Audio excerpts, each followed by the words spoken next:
In this module, we're going to talk about strategies for accessing Jabber from outside the enterprise. And I want to tell you right now, we're going to be talking theory in this module. This is not going to be a practical module because really the processes and technologies that I'm going to be talking about here could make up a course entirely of their own. And we might consider doing that down the road. But for now, let's just talk about the overview and the theory behind remote access of Jabber for Windows.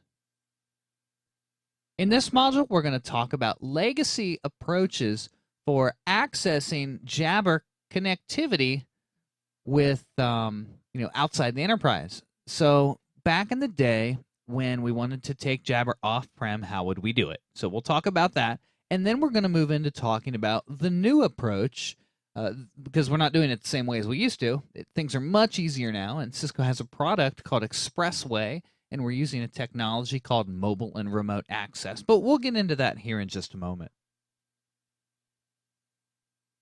So when Jabber first became popular on-prem, we would deploy Jabber for Windows clients on desktops. We would deploy Jabber for iPad clients, which would be wirelessly connected. We would deploy Jabber on the iPhone and on Android devices, and we were using enterprise wireless to be able to reach those devices. So I could take IM and presence and eventually telephony features to my devices, but I was operating within the walls of the enterprise, and that worked pretty well.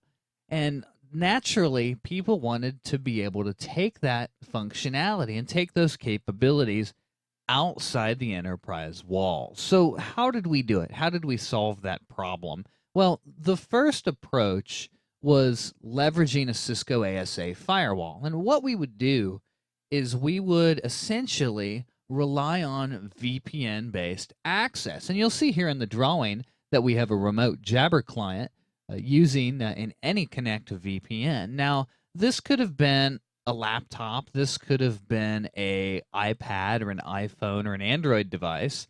And what we would do is we would leverage the AnyConnect client to establish a VPN connection back into the enterprise firewall. And most often, these were certificate-based. So if you've ever set up certificate-based VPNs, you'll know that they're not the most user-friendly things in the world to do.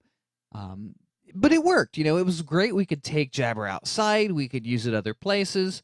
But it was a bit cumbersome and complex. So we've gotten away from this legacy approach. It's still valid. It still works. One of the differences, or one of the key differences, especially when you start talking about like B2B federation, is we were poking holes in the firewall to get traffic to this IM and presence server. And we'd like to get away from that and do things a little smarter. So what do we do now? Cisco has come out with a new technology, and you may have heard of it referred to as Collab Edge, but that was kind of a marketing, skunkworks name, if you will. The product is called Expressway, and the feature is called MRA, or Mobile and Remote Access. Now, with the Expressway product, I don't know if you're familiar with that or not, but Expressway is part of the VCS series of equipment, and essentially it is an edge traversal set of devices. And in the naming convention, you'll see here on the screen, we've got the Expressway C and the Expressway E. Well, the Expressway C is the device on the inside, and the Expressway E is the device on the outside. And what happens is we establish a traversal zone to basically poke a hole through the firewall in a secure manner, and we use the Expressway devices to enable remote Jabber clients to communicate with devices on the inside, or with the IM and presence server on the inside. So rather than having to do VPN, you can think of this as VPN-less remote access using Jabber. So I can take a remote MRA client, I can go off-prem. This could be a public internet hotspot at a coffee shop. It could be really anywhere. It could be on a cellular network and network connectivity anywhere, no matter where you're at. And we go through the Expressway using mobile and remote access. So I know this is just a really high-level snapshot of what the technology is all about, but this is the new approach that we're using. So what exactly can I do with the Jabber client when I'm using the Expressway product? Well, let me walk you through some of the most basic features and capabilities that Expressway gives you. So first off, you're going to have access to IM and presence services. So if you're used to sending instant messages and looking to generally see is someone available or not available, you're going to have basic IM and presence visibility outside the enterprise. You're going to be able to make voice and video calls. And this is really cool. I mean, picture it, having this remote device anywhere you need to go, tied to the enterprise, and be able to make phone calls. It's kind of like taking your corporate phone with you, with video, with audio, and with all of the other features that you're used to. So that's pretty cool. You're able to share content. You're able to search the corporate contacts. So you're going to have access to your contact list and essentially the corporate directory at your fingertips. You're going to be able to launch a web conference. When we've got integration with things like WebEx technologies, you'll be able to launch web conferences. And finally, my favorite, you're going to be able to access visual voicemail. So very, very cool. It's a pretty straightforward technology to set up. As I mentioned before, it's a pair of devices. You've got the VCS control on the inside. You've got the VCS Expressway on the outside. And really, when I say outside, in most deployment scenarios, the Expressway is in the DMZ. So I'm just talking more of security zones than physical premise. So obviously you'll have an external perimeter firewall there. But what's really cool about it is just how easy and straightforward it is to set this up. And once it's done, it's done. You've then extended your enterprise out to the edge. And one of the things that I showed you in the first module was that we had the ability to do business-to-business communication and federation. We're also seeing that capability get built into the Expressway product as well. So rather than having to do legacy federations through the IM and presence server, we're going to be able to leverage Expressway for that.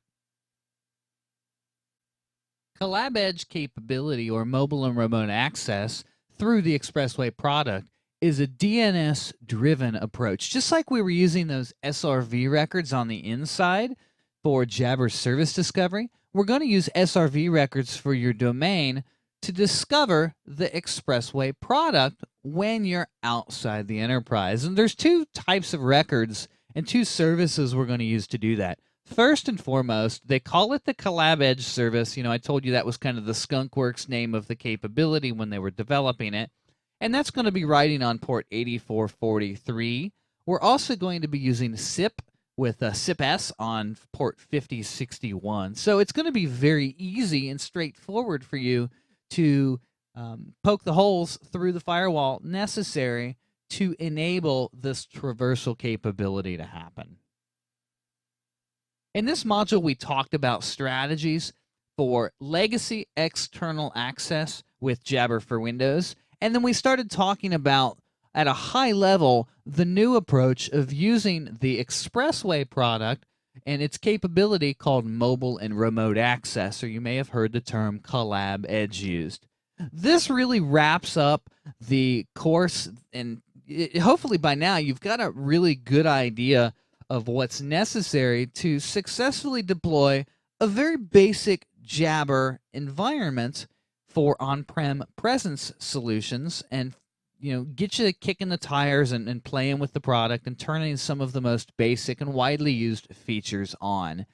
This course was not meant to be everything you wanted to know about Jabber, and honestly, Jabber is evolving at such a phenomenal rate and with this agile development that Cisco's doing, that it's really, really difficult even for me to keep up with it, and I'm doing it on a daily basis. So I would encourage you that when you're ready to kick the tires on Jabber, hopefully this has been useful, gives you some tips and tricks, but definitely pull up the deployment guides, pull up the users guides, and give them a really good read.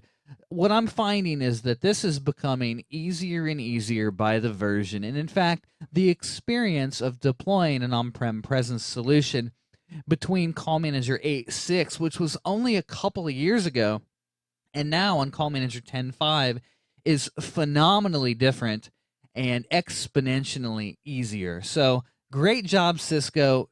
Keep it coming, and I'll see you guys hopefully on Jabber Client. So Thanks for taking the course, taking the time to go through these videos. I've had a lot of fun making them. Hopefully you'll get out of it some useful tips and tricks for your own on-prem presence deployments. And go ahead and do that bake-off. Let's put Jabber out there and see if it can change your business. Thanks, guys. I appreciate it, and I'll see you in the next course.